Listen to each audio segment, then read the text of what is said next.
Hi friends, मैं हूँ हिमांचल। दोस्तों, आज मैं जिसके बारे में बात करने वाला हूँ उसको शायद से आज पूरी इंडिया जानती है, क्योंकि उत्तराखंड के पवनदीप राजन ने पहाड़ी गाने गाकर उत्तराखंड के लोगों को अपना दीवाना बनाया, तो साथ ही साथ इंडिया के लोगों को भी अपना दीवाना बना लिया है। उनकी जादू भरी आवाज़ के कारण वह एनडीटीवी शो के द वॉइस इंडिया के विजेता भी रह चुके हैं। पवनदीप राजन ने अपनी आवाज़ से उत्तराखंड का नाम सबकी जुबां पर ला दिया है। पवनदीप राजन उत्तराखंड की पहली लोक गायिका स्वर्गीय कबूतरी देवी के नाती हैं और साथ ही इनके पिता भी उत्तराखंड के लोक गायक हैं। पवनदीप कई बॉलीवुड, मराठी, पहाड़ी, क्षेत्रीय, कुमाऊनी और गढ़वाली लोकगीतों को अपनी आवाज़ दे चुके हैं और साथ ही भारत और विदेशों में भी अभी तक लगभग 1200 से ज़्यादा स्टेज शो कर चुके हैं। तो चलिए जानते हैं इस मल्टी टैलेंटेड बंदे की बायोग्राफी। प्रसिद्ध कुमाऊनी लोक गायक सुरेश राजन के बेटे पवनदीप का जन्म 27 जुलाई सन 1996 को उत्तराखंड के चंपावत जिले में हुआ था। पवनदीप ने अपनी प्राथमिक शिक्षा university senior secondary school Champawat से पूरी की है। उन्होंने कुमाऊं विश्वविद्यालय नैनीताल से स्नातक किया। बचपन से ही उनकी रुचि संगीत में थी और उनकी इसी रुचि को देखते हुए उनके पिता ने उन्हें संगीत में ट्रेनिंग देनी शुरू की। उनके घर का माहौल भी संगीत से जुड़ा हुआ था, इसलिए उन्हें इस माहौल का फायदा मिला और दिन प्रतिदिन वे अच्छे सिंगर बनते चले गए। पवनदीप को गिटार, कीबोर्ड, तबला, पियानो के साथ साथ ढोलक जैसे कई वाद्य यंत्र बजाने आते हैं। वर्ष 1998 में जब पवनदीप राजन की उम्र मात्र 2 साल की थी, तब से इनकी अंगुलियां तबले पर थिरकने लगी।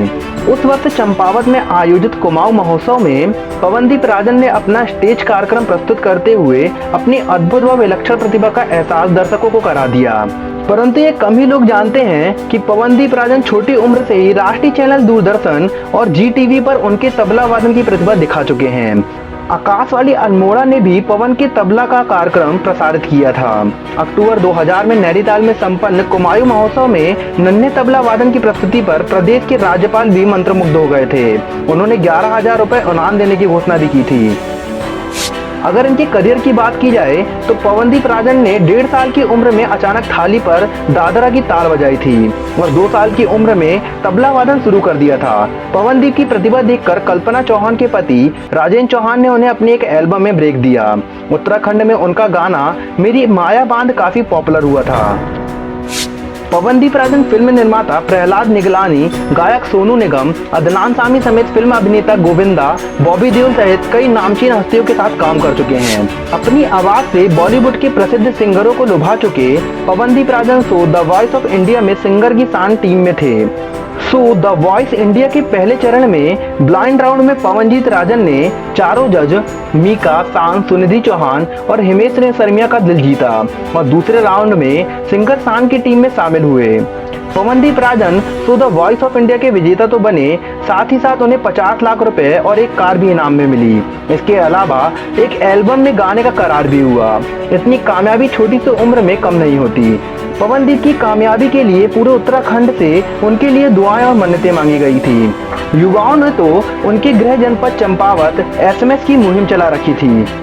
पवनदीप राजन अभी इंडियन आइडल में अपनी मधुर आवाज से जजों के साथ हम सभी का दिल जीत रहे हैं। सोनी एंटरटेनमेंट टेलीविजन में 28 नवंबर सन 2020 को हुए इंडियन आइडल का यह 12वां सीजन है, जिसमें जज हिमेश रेशमिया, विशाल ददलानी और नेहा कक्कड़ हैं और इनकी मेजबानी कर रहे उदित नारायण के बेटे आदित्य नारायण।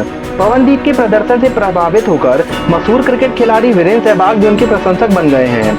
उन्होंने पवनदीप राजन के गायन की एक छोटी सी क्लिप के साथ ट्वीट करके लिखा कि छोटे शहरों में इतनी प्रतिभा है। उन्होंने आगे लिखते हुए कहा कि गायक कमाल का है। पवनदीप राजन उत्तराखंड सरकार द्वारा यूथ एम्बेसडर के रूप में भी सम्मानित हो चुके हैं।